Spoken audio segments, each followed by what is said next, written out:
Oke, jadi ada perbedaan antara anime dan light novelnya. Ceritanya kan ini Ryo sedang dikenakan hukuman oleh guild petualang yang mengharuskannya menyelesaikan 3 tugas dalam 2 bulan. Di light novelnya, tugas pertama adalah misi pengawalan ke Witness bersama 3 orang lainnya dari kamar 10 dan coffee maker.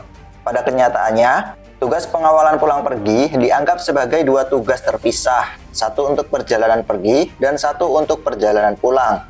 Nah, tugas keduanya itu misi ke desa misterius Nils yang menumpas goblin sama ketemu binatang penjaga Fenrir. Tapi di animenya, tugas misi ke desa misterius Nils ini diadaptasi lebih awal. Jadi agak ada perbedaan sedikit tuh antara versi anime sama versi light novelnya. Nah, di light novel, kedekatan Ryo sama Sera udah deket banget. Soalnya ketika Sera ditinggal ke Witness kan sampai nangis pas ketemu Ryo lagi. Setelah itu mereka jadi lebih dekat karena sering latihan pedang bareng di kediaman wali kota. Bahkan bisa dibilang rutin sebelum Sera ngelatih prajurit. Dia selalu pemanasan dulu latihan tanding sama Ryo.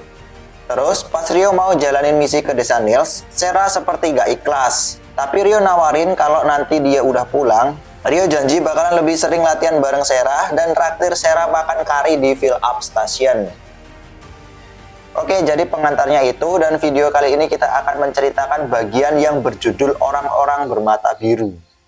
Yaitu Master Hook sedang mengunjungi tuan kota di kediamannya. Setelah laporan kepada Margrave, dia menuju ke kantor komandan kesatria. Seperti biasa, 2 kesatria berdiri tegak di depan pintu. Namun Hook bilang mau bertemu dengan Pak Neville dan langsung dipersilahkan masuk. Itu adalah ruangan yang luas, sekitar 20 tatami, atau sekitar 30 meter persegi. Interiornya sederhana, dengan meja yang cukup besar, sofa untuk menerima tamu, dan berbagai macam minuman keras di lemari. Neville Black, yaitu komandan Ordo Kesatria Margrave Lund, duduk di dalamnya. Tubuhnya yang besar tenggelam dalam kursinya. Dia sedang menulis sesuatu dan meminta Hook untuk menunggu sebentar. Hook tidak tersinggung, karena hal itu sering terjadi. Jadi dia hanya duduk dan menunggu. 3 menit kemudian, Neville selesai. Dia berdiri dari kursinya, mengambil botol minuman keras dan 2 gelas dari lemari. Lalu dia duduk di seberang Hook. Kemudian mereka berdua mulai membahas beberapa hal sambil menyesap minuman mereka. Hook bertanya apakah Neville yakin mau membeli 1 batu ajaib lagi dengannya. Hook mulai dengan pertanyaan yang sudah lama dia simpan. Batu ajaib yang dia maksud adalah batu Wyvern yang dibawa Ryo dan Abel ke guild. Margrave sudah membeli 1 dan Hook awalnya mengira tuan tidak mau lebih. Neville menjawab, iya, lagi pula bukan dia yang menggunakannya. Ketika orang-orang di lab melihat batu yang pertama, mereka memohon pada Neville untuk membeli lebih banyak. Mereka bahkan sampai mengatakan Neville bisa memotong gaji mereka untuk membantu membayar biayanya. Hal itu menunjukkan betapa mereka sangat menginginkannya. Neville tertawa kecil dengan sedih sebelum melanjutkan. Tidak akan ada tawaran yang sebaik ini lagi untuk sementara waktu. Ukuran yang sempurna, kedalaman warna, dan yang terbaik berelemen angin. Batu ajaib yang sesuai dengan semua yang mereka cari. Hook menurunkan suaranya. Dia bilang, ini tentang kapal tertentu bukan? Neville menjawab, tentu saja. Ketika Neville melihat orang-orang telah bekerja seumur hidup mereka, bukan hanya 1 generasi tapi 2, membuat Neville ingin membelinya untuk mereka meskipun harus repot-repot. Tentu saja Tuan Besar setuju sepenuhnya. Jadi bukan berarti Neville tidak mendapatkan izinnya. Makanya Neville meminta Hook untuk tambahkan 1 batu lagi yang sama dengan sebelumnya. Dia akan memberikan seharga 600 juta florin. Setelah selesai membahas itu, Hook hampir berdiri karena mereka baru saja selesai membahas semua yang perlu dibahas. Namun komandan kesatria Neville tiba-tiba menyebutkan nama yang tidak terduga. Dia bertanya apakah Hook mengenal petualang bernama Ryo. Menanggapi pertanyaan itu, Hook balik bertanya bagaimana bisa komandan Neville tahu nama itu. Namun Neville meminta Hook untuk jangan menjawab pertanyaan dengan pertanyaan. Neville tertawa lalu melanjutkan. Neville bilang Ryo sering datang ke pusat latihan belakangan ini. Itulah kenapa dia tahu tentang Ryo. Hook gemetar ketakutan mendengar jawaban Neville. Ryo adalah tipe orang yang nekat masuk sendirian ke dalam dungeon untuk misi bunuh diri dan mengalahkan Pangeran Iblis. Jadi seberapa besar kemungkinan dia merusak peralatan dalam latihan. Lalu dia ingat satu hal. Beberapa waktu lalu, Ryo pernah menceritakan sesuatu tentang pertempuran simulasi di dalam keretanya. Tapi Pak Neville bilang Hook tidak perlu khawatir. Dia bilang pusat latihan mereka sudah dilindungi oleh penghalang magis yang selalu aktif. Neville berhenti sejenak. sedikit ragu untuk mengatakan apa yang ada di pikirannya. Hal itu sangat tidak biasa baginya karena dia adalah tipe orang yang sangat jelas dan langsung. Kebenarannya, dia berlatih melawan Mycera, kata Pak Neville. Hook tahu dia terdengar seperti orang bodoh, tapi dia tidak tahu harus berkata apa setelah terkejut dengan perkataan Pak Neville. Hook rasa itu masuk akal karena mereka berdua adalah petualang, tapi itu bukan masalahnya. Bagaimana mereka bisa saling mengenal, itulah yang ingin Hook tahu. Dan mereka mengadakan pertarungan simulasi di pusat latihan Ksatria Instance-Off di lapangan latihan guild. Mungkin karena penghalang magis, seperti yang dikatakan oleh Pak Neville, karena itu memudahkan mereka untuk full power. Neville tersenyum pada dirinya sendiri saat mengingat kembali pemandangan pertarungan latihan mereka. Neville bilang selama Sera melatih Ksatria, dia belum pernah sekalipun menggunakan jubah anginnya. Hal itu wajar mengingat perbedaan keahlian pedangnya yang bagaikan siang dan malam. Neville harus mengakui itu. Neville merasa kasihan pada Sera selama ini, karena dia tak punya lawan yang bisa dia hadapi dengan sepenuh tenaga. Lalu Hook bilang kenapa Neville tidak menjadi lawan tanding Sera. Namun Neville menjawab dia bukan lawan yang sepadan untuk Sera. Pak Neville malah balik meminta Hook untuk menjadi lawan tanding Sera. Tentu saja Hook menolak mentah-mentah permintaan itu. Hook sadar dia tidak mampu bertarung dalam bentuk apapun, apalagi setelah dia harus pensiun karena cedera di lengan. Lagi pula, bahkan di masa jayanya, Hook ragu bisa mengalahkan Sera dan jubah anginnya. Lalu Hook tiba-tiba menyadari sesuatu. Hook pernah mendengar sihir Sera luar biasa, tapi apakah sebanding dengan Rio? Menanggapi pertanyaan itu, Neville bilang dia belum pernah melihat sihir Sera. Saat latihan tanding, mereka berlatih menggunakan pedang. Hook terdengar seperti orang bodoh lagi. Lalu dia menarik napas dalam-dalam dan mengucapkan beberapa kata. Rio adalah seorang penyihir. Kali ini giliran Neville yang terdengar bodoh. Keheningan menyelimuti mereka sejenak. Lalu Neville akhirnya memecahkannya.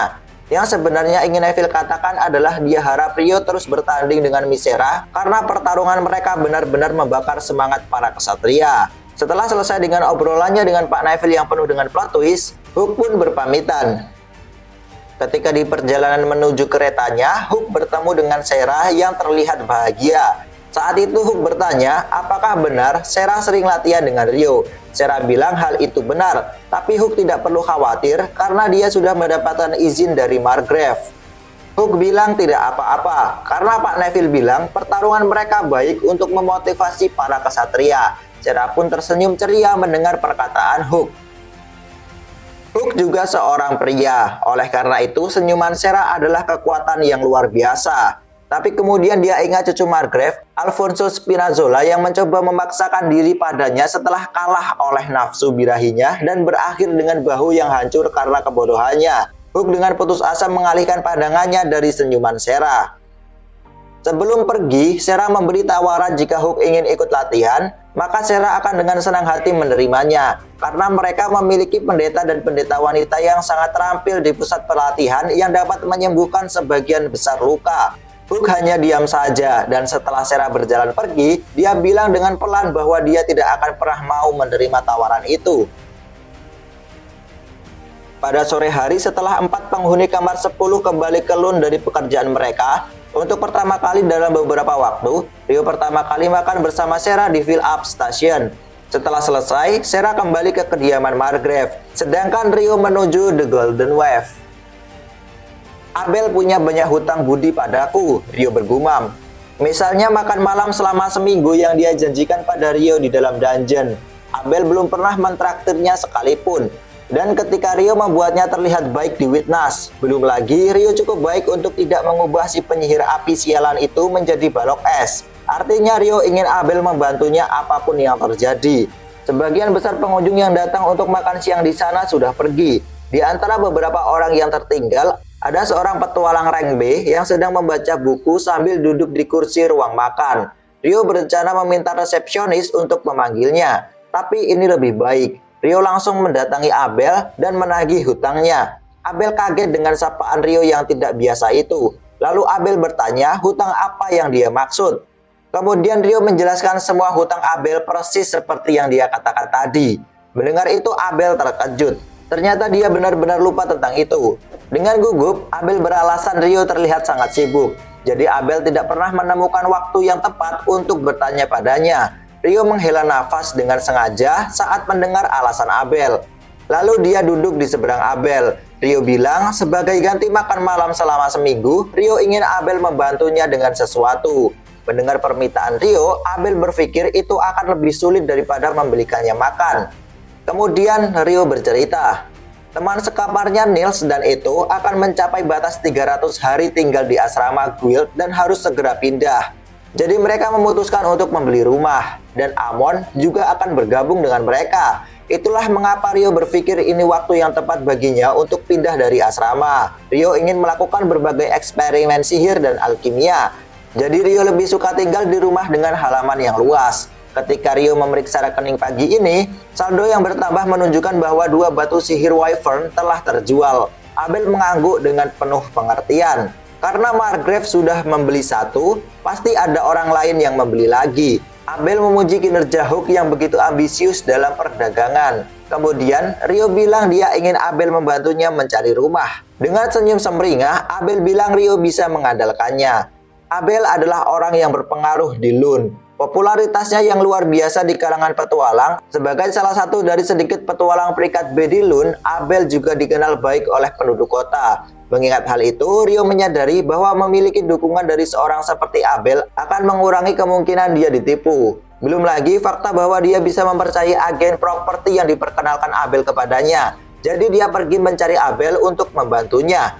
Kemudian Abel mengajak Rio untuk pergi ke Guild karena Abel dengar ada beberapa properti yang dikelola secara eksklusif oleh Guild. Faktanya, petualang sering membeli atau menyewa rumah kosong dan tempat lain. Mungkin itu ada hubungannya dengan batas waktu 300 hari untuk tinggal di asrama Guild. Mendengar itu, Rio menanggapi bahwa orang-orang dewasa memang benar-benar licik. Namun Rio ingat bahwa Abel tinggal di penginapan dengan sistem sewa per malam. Abel bilang Rio benar, tapi alasan dia bisa hidup seperti itu karena gajinya cukup bagus sebagai petualang peringkat B. Setelah sampai di Guild, Rio bertanya apakah dia bisa membeli sebuah mansion atau rumah bekas bangsawan yang tidak terpakai. Seseorang di sana menjawab hal itu tidak mungkin, karena di Lune ada aturan rumah bangsawan hanya boleh dibeli oleh bangsawan juga. Meskipun Abel merekomendasikan Rio kepada Guild, pengecualian tidak dapat dibuat. Kepala Departemen Real Estate Guild, Ripley, telah berbaik hati untuk melayani mereka secara langsung. Namun kenyataan yang menghantam Rio dengan brutal terlalu tragis baginya untuk ditanggung. Lalu Rio bertanya apakah dia bisa membeli rumah dengan halaman yang luas. Abel meminta Rio untuk tenang, karena mereka belum mencapai ke pembahasan itu. Abel meminta Ripley untuk mencari rumah dengan halaman yang luas. Sepertinya Rio ingin melakukan eksperimen sihir dan alkimia atau semacamnya. Dia kaya, jadi anggarannya cukup besar. Tentu saja dengan batas yang wajar. Mendengar perkataan Abel, pikiran-pikiran negatif terlintas di benak Rio. Seperti apakah Abel benar-benar harus mengatakan semua itu? Apakah Guild akan mencoba memanfaatkan dia sekarang? Namun Abel meminta Rio untuk jangan khawatir. Ripley adalah anggota staf Guild yang paling rajin. Dengan memberitahunya semua informasi yang diperlukan, dia akan bisa menemukan persis apa yang Rio cari. Ripley merasa senang mendengar pujian seperti itu dari seorang sepopuler Abel. Dia mengangguk dengan senang saat berbicara. Namun sayangnya, tidak ada yang sesuai dengan syarat itu di daftar Guild saat ini. Ripley meminta Rio untuk menunggu dalam waktu 24 jam. Dia akan mencari informasi tentang semua properti yang tidak berada di bawah administrasi Guild, termasuk yang baru saja dipasarkan, yang ditangani oleh agen properti lain di kota. Jika Rio bisa mampir besok sore, Ripley akan sangat menghargainya. Raut wajah Ripley yang serius dan teguh menunjukkan bahwa dia sangat bangga dengan pekerjaannya, dan Rio tidak bisa menolak permintaan tulus dari pria seperti itu. Setelah itu waktu menunjukkan pukul 3 sore. Rio bilang ini masih terlalu awal untuk Abel mentraktirnya makan malam. Tapi Abel bertanya, bukankah Rio bilang bahwa semua sudah impas jika Abel membantu Rio mencari rumah? Abel yakin Rio berkata seperti itu sebelumnya. Rio menjawab, dia bicara tentang bagaimana dia membantu Abel menyelamatkan muka di pantai Witness dan Rio tidak membunuh si Inferno Magician itu. Jadi Abel masih berhutang pada Rio untuk itu. Abel mengangguk lesu mendengar perkataan Rio. Kemudian Abel menawarkan Rio untuk membeli cemilan apapun yang Rio suka. Namun Rio tidak tahu tempat mana yang menjual cemilan terenak di kota Lune. Jadi Rio meminta Abel untuk menunjukkannya. Abel pun menawarkan Rio untuk membeli kue dan secangkir kopi. Mendengar kata kopi, Rio jadi bersemangat. Ini adalah pertama kalinya Rio mendengar kata kopi sejak tiba di Pi. Meskipun tentu saja dia tahu tentang coffee maker, dia tidak menyangka ternyata di dunia itu juga ada kopi. Setelah sampai, nama toko itu adalah Cafe de Chocolat Lune. Meskipun kata coklat ada di dalam namanya, toko itu sebenarnya tidak menyajikan kue yang terbuat dari coklat. Tapi di dalam menu ada Mont Blanc, Strawberry Shortcake, Apple Tart, dan lain-lain. Menu kopinya juga intens. Ada Blue Mountain dan Kona. Mereka juga punya Mandling. Rio menggelengkan kepalanya. Dalam hati bingung sambil membaca menu. Dia merasa dejavu. Rio jadi kepikiran apakah ini berhubungan dengan reinkarnasi lain. Lalu seorang wanita cantik mendekat. Dia bertanya apa yang mau dipesan. Saat itu Abel memilih strawberry shortcake dan kopi Blue Mountain. Sedangkan Rio memesan Mont Blanc dan Kona. Wanita itu mencatat pesanan mereka lalu pergi untuk mengurusnya. Sambil menunggu, Abel bertanya bagaimana Rio tahu tentang kue. Padahal di hutan Rondo tidak ada kue. Rio menjawab di kampung halamannya dulu ada. Abel mengangguk tertarik. Kue dan kopi keduanya lezat. Begitu sempurna sehingga jika pemilik toko membuka kafe lain di Jepang modern, mereka tidak akan kesulitan bertahan hidup. Namun untuk kopi Kona, tampilannya tidak sama dengan kopi Kona Hawaii yang dia nikmati di bumi. Rio mengira nama itu hanya nama acak yang dibuat oleh pembuatnya. Tapi setelah mencobanya, rasanya ternyata enak. Melihat Rio menikmati kopi dan kue itu, Abel bilang bukankah toko ini luar biasa dan hanya terletak tidak jauh dari Guild. Menanggapi Abel, Rio justru malah bilang pasti Rihia atau Lin yang memberitahu Abel tentang tempat ini. Abel pun terkejut tebakan Rio tepat sasaran. Lalu Abel bertanya, kenapa Rio tidak pakai tempat ini untuk kencan dengan Sarah? Kata-kata dan ekspresi Abel menunjukkan bahwa dia sedang mencampuri urusan orang lain. Rio bilang, Abel harus tahu bahwa Sarah dan dirinya tidak seperti itu. Dia berbicara santai dengan Sarah, hanya karena Sarah ingin Rio bersikap santai dengannya setelah dia melihat bagaimana Rio bersikap dengan Abel. Itu adalah kompromi yang tidak terhindarkan. Lalu Rio menggelengkan kepalanya sedikit. Abel lanjut menginterogasi Rio dan bertanya, bagaimana Rio bisa kenal dan akrab dengan Sarah, bahkan sampai menyebut Sarah sebagai gurunya. Padahal Sarah jarang datang ke Guild. Menanggapi itu Rio menjelaskan dia bertemu Sarah di perpustakaan utara dan Sarah mengajarinya banyak hal di sana. Setelah mendengar penjelasan itu, raut wajah Abel menunjukkan akhirnya dia memecahkan misteri yang telah lama mengganjal di pikirannya, meskipun dia baru memikirkan selama seminggu. Selain itu Rio juga bilang Sarah membantunya melatih keterampilan pedang juga. Biasanya sebelum Sarah mengajar para kesatria, mungkin semacam pemanasan bagi Sarah. Abel terkejut mendengarnya. Dengan senyum santai, Rio bilang Sarah sangat kuat. Saat ini Rio sedang dalam rentetan kekalahan melawan Sarah. Rio bilang dengan nada yang santai. Hal itu bukti bahwa Rio belum cukup dekat untuk merasa kesal karena kalah. Itulah seberapa besar perbedaan kekuatan antara dia dengan Sarah. Jubah anginnya luar biasa dan sihir udaranya sempurna, kata Rio. Itu meningkatkan kecepatan segala sesuatu. Menambahkan kecepatan dan berat pada serangannya melalui jubah angin membuat keahlian pedangnya yang sudah terasah menjadi sangat berbahaya, jelas Rio. Abel tambah terkejut. Menurutnya ada yang sangat salah dengan fakta bahwa Rio bisa bertarung melawan Sarah saat dia menggunakan Wind Robe-nya. Rio menambahkan, dia baru saja mencapai level di mana dia dan Sarah seimbang tanpa dia menggunakan Wind Robe. Abel bilang Rio seharusnya seorang penyihir. Jadi, bagaimana bisa keterampilan pedangnya begitu bagus? Bahkan dia yang seorang pendekar pedang merasa tidak yakin bisa seimbang dengan Sarah meskipun tanpa jubah angin. Dia bertanya seberapa jauh Rio berencana untuk melangkah. Apa tujuan akhir Rio? Rio pun tidak bisa menjawab pertanyaan itu. Kemudian mereka mengganti topik pembicaraan. Saat itu Rio bilang dia tidak ingat ada toko kue ini sebelumnya. Abel coba mengingatnya. Kemudian Abel bilang, jika Abel ingat benar, cabang Lune ini buka setahun yang lalu. Itu adalah kafe yang sudah lama ada di ibu kota kerajaan. Abel pikir mereka sudah ada selama 40 tahun atau lebih. Mendengar itu Rio memikirkannya. Orang yang bereinkarnasi pasti yang memikirkan ide set kue dan kopi ini. Dan mengingat betapa sempurna rasanya, mereka tidak hanya terlibat dalam ide, tapi juga dalam pembuatannya. Jadi apakah ini berarti mereka tiba di Pi 20 tahun sebelum Rio? Namun itu tidak mungkin. Karena Rio ingat dengan jelas fake Mikhail mengatakan pada Rio bahwa dia adalah pengunjung pertama yang Mikhail terima dalam waktu yang cukup lama. Begitulah dia menyambut Rio di dunia putih tempat dia berada. Seorang yang seperti malaikat seperti dia tidak akan menganggap waktu 20 tahun sebagai waktu yang cukup lama.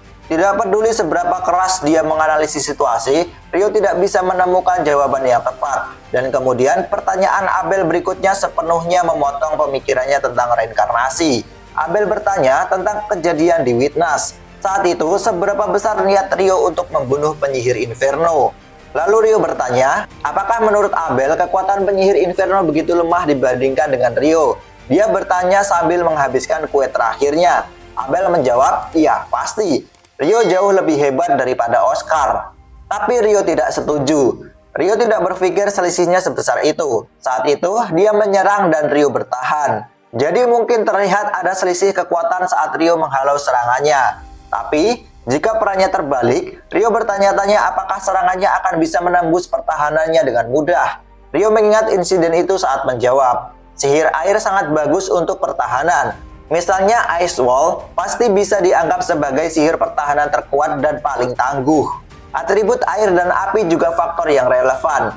Air meniadakan api. Selama kamu punya jumlah air yang besar, kamu bisa memadamkan api apapun. Rio pikir kompatibilitas juga berperan di sini.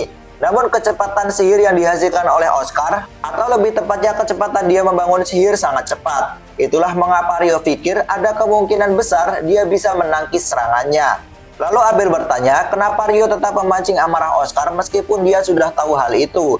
Rio menjawab dia sedang tegang dan suasana festival membuatnya lebih bersemangat. Mendengar itu, Abel pun semakin yakin bahwa Rio adalah orang yang berbahaya. Kemudian Abel ingin kembali mengganti topik. Namun Rio meminta Abel untuk membelikannya kue lagi, karena kuenya sudah habis. Dia bilang akan menuruti semua permintaan Abel jika dia dibelikan kue stroberi. Abel pun heran kenapa orang sekuat Rio bisa sepercaya itu dengannya. Namun sebenarnya Abel sadar, kata percaya yang diungkapkan oleh Rio hanyalah sebagai pengalih karena dia ingin secepatnya memakan kue keduanya. Jadi mereka masing-masing memesan satu set kue lagi. Satu saja tidak cukup untuk petualang tangguh yang pekerjaannya begitu melelahkan. Dan ini adalah kenyataan yang tak terbantahkan. Abel pun tidak merasa bersalah melakukannya. Meskipun ada sesuatu yang terasa salah tentang mengisi perut hanya menggunakan kue dan kopi.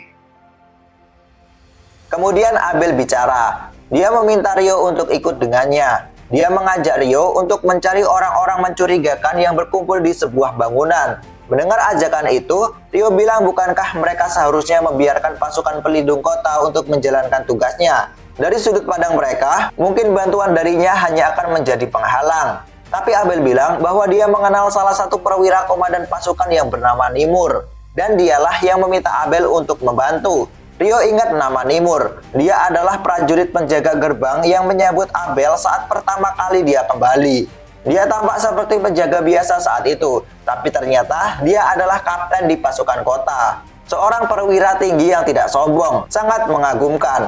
Penilaian Rio terhadap Nimur meningkat. Saat itu yang Nimur katakan pada Abel hanyalah tentang malam di dekat gerbang barat. Itulah mengapa Abel pergi ke pos pasukan untuk mengklarifikasi fakta. Oh, celakalah aku, seorang penyihir air yang dimanfaatkan dan disalahgunakan, kata Rio. Kamu benar-benar berani mengatakan hal seperti itu sambil memakan kue, ucap Abel. Di pos penjaga, para penjaga bersenjata lengkap berbaris rapi. Kapten Nimur langsung melihat Abel dan Rio saat mereka tiba di sana. Abel bertanya, bukankah pencariannya seharusnya dilakukan pada malam hari? Nimur bilang itu rencana awal, tapi unit pengintai mereka sudah menghubungi lebih awal dan memberitahu bahwa semua tersangka ada di persembunyian sekarang. Nimur ingin menangkap mereka semua, jadi mereka berangkat lebih awal dari jadwal. Abel mengangguk faham dan bilang dia akan membantu dan dibantu oleh Rio. Rio seharusnya menjadi aset tempur yang cukup kuat, jadi Abel bilang Nimur bisa mengandalkannya. Ketika melihat Rio, Nimur bertanya bukankah orang itu yang menyelamatkan Abel. Kemudian Nimur berterima kasih atas bantuan Rio saat ini. Nimur mengulurkan tangannya dan Rio menjabatnya. Saat itu Nimur bilang orang-orang mencurigakan yang sedang mereka incar adalah mata-mata Federasi. 4 orang yang mereka tangkap terakhir kali juga dari Federasi. Tapi mereka bukan petualang sungguhan, mereka adalah penyusup. Penjelasan itu membuat Abel bertanya-tanya dengan situasi yang cukup sulit untuk dia pahami. Ekspresi Abel membuat Rio tahu bahwa ada sesuatu yang mengganggunya. Hal itu membuat Rio khawatir. Saat ini, tim penyerbu terdiri dari 20 orang, termasuk Rio dan Abel. Mereka bergerak cepat untuk mengelilingi lokasi bekas bengkel yang terletak di dekat gerbang barat. Tempat itu cukup luas tapi tua. Salah satu anggota unit pengintaian yang telah memantau area tersebut sepanjang waktu mendekati Kapten Nimur dan melaporkan bahwa ada 10 orang di dalam sana. Kapten Nimur mengangguk sebagai tanggapan. Lalu Nimur memberikan perintah. Dia dan pasukannya akan masuk dari depan. Lalu dia meminta Josh membawa 4 orang dan pergi ke belakang. Abel dan Rio diminta untuk mengikuti mereka untuk menangkap siapapun yang mencoba melarikan diri dari sana. Nimur tidak peduli jika Abel dan Rio melukai musuh, tapi Nimur meminta untuk jangan sampai membunuh mereka. Abel, Rio, Josh, dan 4 orang lainnya pergi ke belakang lokasi. 30 detik kemudian, mereka mendengar suara sesuatu yang pecah dari pintu depan. Nimur dan timnya pasti menggunakan sesuatu untuk menghancurkan pintu. Teriakan marah dari dalam ruangan terdengar hingga keluar. Kemudian hal itu terjadi setelahnya. Beberapa orang lari keluar dari pintu belakang, tapi mereka tergelincir dan jatuh karena tanah beku di bawah mereka. Keempat anggota garnisun mengikat mereka dengan cepat menggunakan tali. Lalu terlihat seorang pria melompat dari jendela lantai 2 di atas. Rio mengarahkan tombak es ke kakinya untuk membuatnya kehilangan keseimbangan. Orang itu mendarat di depan Rio dan langsung pingsan. Karena tersangka ada di sana, Rio yang memegang tali sendiri mengikat tangan pria itu di belakang punggungnya. Namun, jendela lain yang berjarak pendek dari yang pertama pecah saat 2 orang lain melompat keluar. Kemudian mereka berlari menyelamatkan diri menuju gerbang barat. Josh berlari untuk mengajar mereka. Melihat itu, Abel menyusul Josh dan meminta Rio untuk menjaga tempat itu. Saat Abel mengejar orang itu, pemandangan mengejutkan muncul di bidang pandang Abel saat dia berbelok setelah mengejar ketiga pria itu. Tubuh mereka terbakar api. Yang keempat, Coruscant. Abel mendengar kata-kata itu dengan sangat samar. Dia menarik pedangnya, memotong apapun yang terbang ke arahnya. Itu adalah serangan sihir api. Tetapi, masa api itu bersinar seperti yang belum pernah Abel lihat sebelumnya. Bahkan Abel yang tidak terlalu paham seluk-beluk sihir menyadari bahwa serangan itu jauh dari biasa. Dia menyesal tidak membawa Rio bersamanya, tetapi perasaan itu hanya berlangsung sebentar. Tidak ada waktu untuk hal lain, karena saat Abel menyadari keberadaannya, seorang pria yang memegang pedang sudah berada di depannya. Abel menangkis 3 serangan berturut-turut. Kemudian mengikuti instingnya, dia mundur untuk menciptakan jarak di antara mereka. Lalu 4 tombak batu muncul di depan pria itu dan melesat ke arah Abel. Abel menghindari serangan yang menargetkan kakinya, menggunakan gagang pedangnya untuk menghalau yang mengarah ke perutnya, menangkis yang menuju dadanya dengan bilah pedang, dan memiringkan kepalanya untuk menghindari yang melesat ke arah kepala. Abel melakukan semua ini sambil bergerak maju, mengetahui bahwa serangan balik untuk menyerang balik adalah saat lawan menyerang. Dia menerjang dan menutup jarak di antara mereka, lalu mengayunkan bilahnya ke atas dalam serangan diagonal sambil tetap rendah di tanah. Abel mendesis kesal tanpa sadar. Dia bisa merasakan dari sensasi di bilahnya bahwa itu hanya menyentuh kulit pria itu. Lawannya telah menghindar dengan sempurna, padahal Abel bermaksud untuk membelahnya menjadi 2. Amarah memenuhi wajah pria itu. Perangkat di saku bajunya rusak terpotong. Mata birunya yang terlihat melalui rambut ungu muda yang menutupinya menatap Abel dengan tajam. Orang itu menyerang Abel dengan sihir bermaksud untuk membunuh Abel. Namun tiba-tiba 10 layer ice wall terbentuk di depan pria itu dan menangkis serangannya. Pria berambut ungu itu melihat sekeliling, tetapi hanya melihat 3 mayat hangus dan pendekar pedang di depannya. Tidak ada orang lain, setidaknya sejauh yang dia lihat. Lalu dia melepaskan 3 gumpalan api yang berkilauan di sekitar sudut. Menanggapi itu, Rio melepaskan 6 tombak es untuk menyerang. Suara Rio datang dari sisi lain sudut. Suara rapalan sihir yang Abel kenal. Dia juga tahu betapa Rio menyukai serangan balik. menyesuaikan serangannya dengan serangan lawan, lalu memaksa lawan untuk menyerang sehingga dia bisa menghancurkannya dengan serangannya sendiri. Dia telah melakukan hal yang sama melawan Ratu Harpy di Pegunungan Malefic dan Pangeran Iblis di lapisan 40 dungeon. Kecuali kali ini, dia menciptakan 6 tombak es melawan 3 peluru api, yang berarti Ryo kemungkinan bermaksud untuk... Saat pikiran itu terlintas di benak Abel, tubuh Abel bergerak. Sering, pria berambut ungu itu menangkis pedang Abel dengan pedangnya sendiri. Lalu 3 tombak es yang tersisa akan menembus punggung pria itu jika tidak pecah saat akan mengenai tubuhnya. Pria itu tidak bisa meredam kekuatan proyektil tersebut, sehingga tubuhnya terlempar. Ryo memanfaatkan momen itu untuk berlari keluar dari sudut. Ryo menanyakan kondisi Abel. Meskipun Ryo tahu Abel masih hidup karena dia menggunakan pasif sonar, tapi Ryo tetap khawatir. Abel bilang dia baik-baik saja. Namun ketika dia menghindar dari tembak batu pria berambut ungu, dia hampir saja terkena yang ditujukan ke kepalanya, sehingga dia mendapatkan luka di pipi kirinya. Tapi itu bukan luka yang mengancam nyawanya. Kemudian Ryo bermaksud untuk mengurung para penjahat di sebuah penghalang es. Namun saat Ryo mengucapkan mantra, hujan api turun. Hujan api itu cukup kuat sehingga Ryo harus membangun kembali dinding es. Hujan api itu terus berlanjut selama lebih dari 1 menit. Saat berhenti, pria berambut ungu itu sudah tidak ada di sana. Menyadari itu, Ryo yakin hujan api tadi adalah sihir orang lain. Mereka pasti membantunya untuk melarikan diri. Ryo memahami sebagian apa yang barusan terjadi. Alih-alih menggunakan penglihatannya, dia menggunakan pasif sonar atau uap air di udara untuk observasi. Namun ada sesuatu yang mengganggunya. Pria itu tidak memiliki tanduk dan ekor seperti Akuma. Juga bukan makhluk aneh seperti iblis dan pangeran iblis. Di permukaan, dia terlihat sepenuhnya seperti manusia. Tapi manusia dengan rambut ungu dan mata biru, dia belum pernah melihatnya. Abel pun bilang dia juga belum pernah menemukan manusia seperti itu. Lalu scene berpindah. Setelah melakukan penelitian di perpustakaan utara bersama Sera di pagi hari, Ryo makan siang di Fill Up Station lalu tiba di Guild Petualang untuk janji jam 1 dengan Abel. Abel sudah ada di sana. Dia sedang berbincang dengan seorang anak yang familiar di dekat meja resepsionis. Anak itu menyadari kedatangan Ryo sebelum Abel. Anak itu adalah Natalie, satu-satunya penyihir air yang Ryo kenal selain dirinya sendiri, yang kebetulan menjadi bagian dari biro penyihir kerajaan. Ketika Abel menyadari Ryo ada di sana, dia berkata beberapa kata kepada Natalie sebelum berjalan ke arah Ryo. Saat itu Ryo bilang jika Abel masih ada kepentingan dengan Natalie, maka Abel dipersilahkan untuk menghiraukan kedatangannya. Namun Natalie membungkuk dengan sopan dan pergi. Abel bilang Natalie membawakan surat dari ibu kota kerajaan untuknya. Lalu Ryo mengganti topik.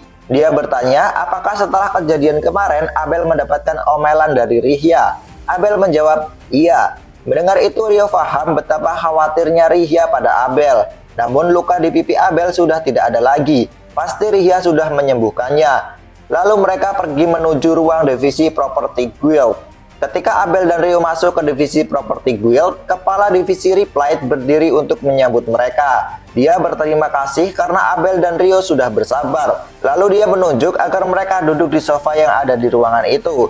Saat itu ada kabar baik. Replight berhasil menemukan rumah yang sesuai dengan permintaan Ryo. Namun ada kabar buruknya. Rumah yang sesuai dengan keinginan Ryo terletak di luar kota. Berita itu mengejutkan keduanya. Sebenarnya, Ryo telah bersiap untuk berkompromi pada berbagai hal, seperti ukuran halaman atau rumah-rumah lain di lingkungan sekitar. Namun dia tidak pernah membayangkan akan ditujukan properti di luar kota. Ketika pertama kali tiba di pinggiran Lun dari hutan Rondo, dia dan Abel memandangi pemandangan luas daerah tersebut dari atas bukit kecil. Kota itu terletak di tengah-tengah lautan emas ladang gandum yang tumbuh di sekitarnya. Di dalam lautan emas itu, dia ingat melihat cukup banyak rumah. Mereka yang menggantungkan hidupnya pada pertanian telah pindah dari pusat kota keluar tembok kota. Karena perjalanan bolak-balik yang konstan bagi orang-orang ini, gerbang kota tidak pernah ditutup bahkan di malam hari. Jadi Ryo bertanya apakah itu adalah rumah pertanian. Replight menjawab, tebakan Ryo sangat tepat. Replight telah melakukan observasi kemarin. Semua kriteria tempat itu sesuai dengan keinginan Ryo. Hanya saja lokasinya yang berada di luar kota. Ryo ingin melihat sendiri rumah itu. Reply dan Abel pun berdiri. Reply bilang dia telah mengajukan permohonan untuk menggunakan salah satu kereta Guild. Jadi dia meminta Rio dan Abel untuk menunggu di depan. Sembari menunggu Reply, Rio bertanya pada Abel apakah Guild juga memiliki kereta sewaan. Abel menjawab, iya, sekitar ada 3. Orang-orang hanya menyebutnya kereta Guild, meskipun Guildmaster menggunakan salah satunya hampir rutin untuk bolak-balik ke kediaman Margrave. Staf Guild akan memberikan izin untuk menggunakannya jika mereka menganggapnya perlu. Seperti urusan Rio hari ini, mereka tidak sembarangan meminjamkannya kepada petualang. Jadi Abel bilang Rio harus tahu itu. Setelah ketiganya naik ke kereta Guild, kereta itu berbelok ke jalan utama dan menuju utara. Beberapa saat kemudian, kereta mencapai pusat Lund, lalu menuju gerbang timur. Rio sebenarnya sangat mengenal daerah ini, karena tempat favoritnya, yaitu Fill Up Station, berada di dekat sana. Bagi dia, lokasi properti yang berada di dekat gerbang timur merupakan keuntungan besar. Meskipun berada di luar kota, dia lebih menyukainya daripada gerbang selatan atau gerbang barat. Pemeriksaan di gerbang timur sangat sederhana bagi penumpang. Petugas hanya perlu memverifikasi identitas mereka. Itu sangat simpel. 5 menit setelah keluar melalui gerbang timur, kereta tiba di tujuan mereka. Hal pertama yang dilihat Rio saat turun di depan rumah adalah halaman yang luas. Dia melihat pagar kayu yang berjarak cukup jauh menandai batas lahan. Panjangnya 400 meter dan lebarnya 400 meter. Cukup luas untuk menampung 3 lapangan sepak bola dengan nyaman. Kemudian dia berbalik untuk melihat rumah yang ada di sana. Itu bukan rumah pertanian yang seperti dia bayangkan. Dia bertanya apakah ini benar-benar rumah yang dibangun oleh petani. Bangunan itu berlantai 1, tapi cukup lebar. Pintu gada yang megah menghalangi pintu masuk di tengah. Selain pintu masuk utama, dia melihat 2 pintu lain yaitu pintu samping. Tampaknya ada beberapa jendela juga.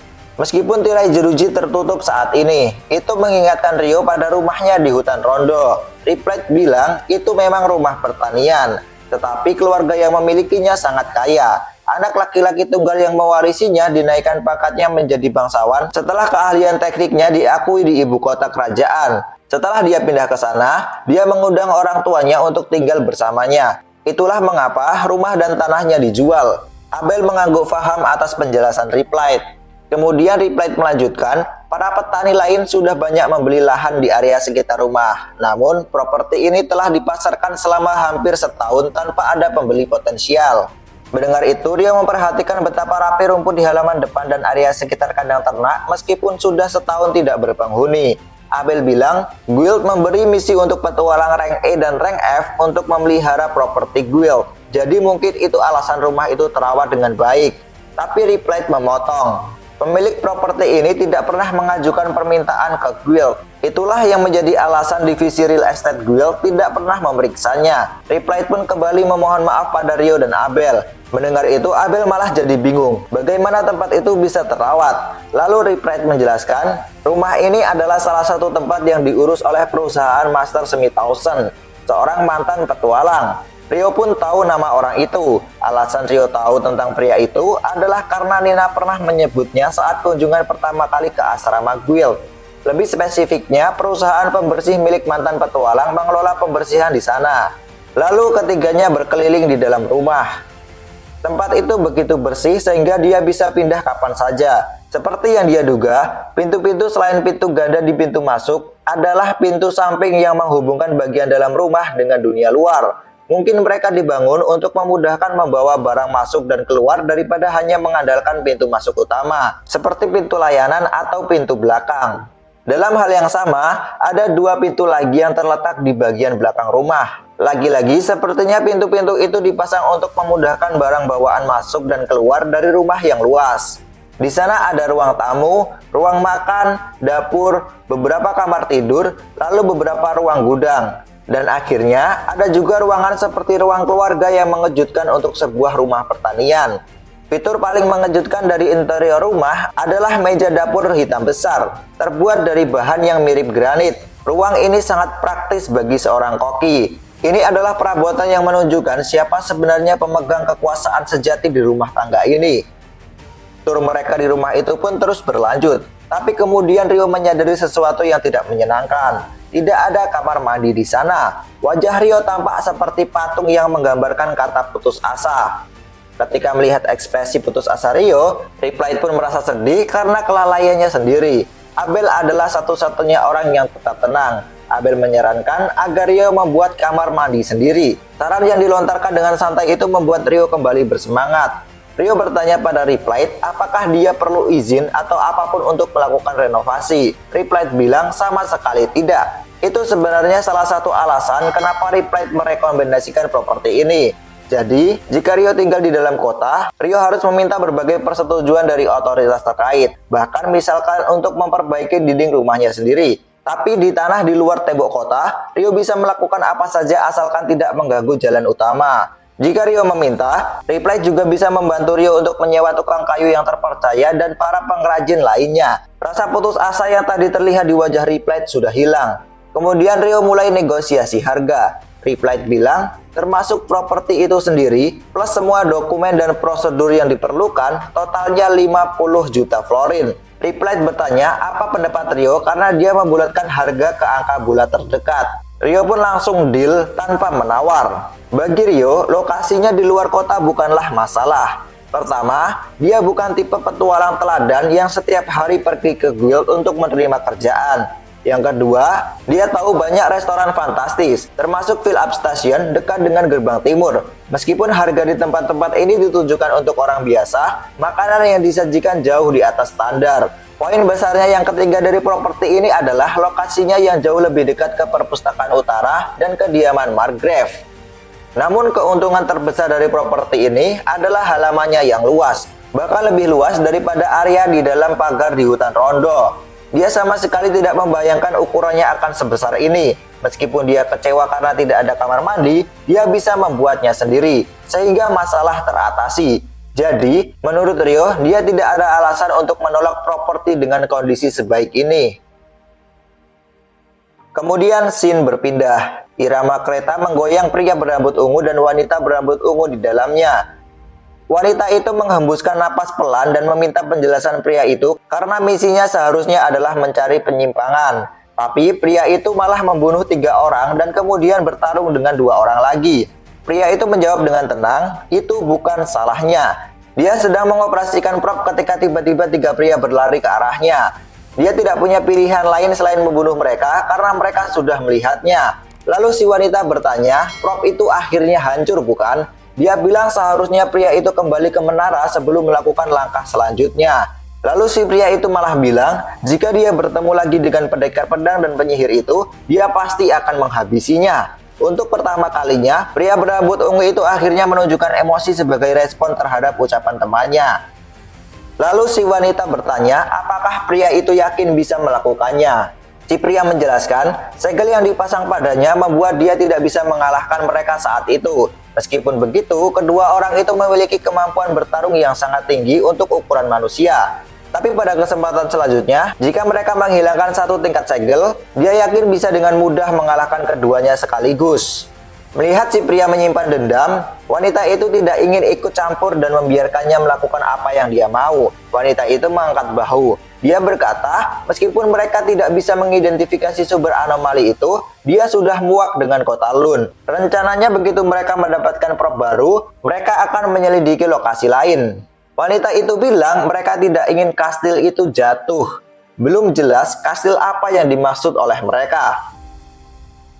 Scene kemudian kembali berpindah. Jauh di utara kota Lun, seorang ajudan membawa berita kepada jenderalnya. Dia bilang peleton Gamingham yang menyusup ke kota Lun milik kerajaan telah mundur. Pria yang disebut jenderal itu mengerutkan keningnya. Dia meminta penjelasan lebih lanjut. Lalu ajudan itu melanjutkan. Mereka ditangkap oleh garnisun kota dan ditahan di penjara. Tapi mereka berhasil melarikan diri dan memutuskan untuk meninggalkan kota sepenuhnya pada saat itu. Mendengar mereka ditangkap, jenderal itu menganggap mereka mengalami kegagalan yang besar. Jenderal itu menekan telapak tangannya ke dahinya dan menggelengkan kepalanya sedikit. Dia meminta ajudan itu untuk mengirimkan agen baru. Dia bertanya, di mana lagi mereka memiliki orang-orang yang menyamar dan berada di posisi.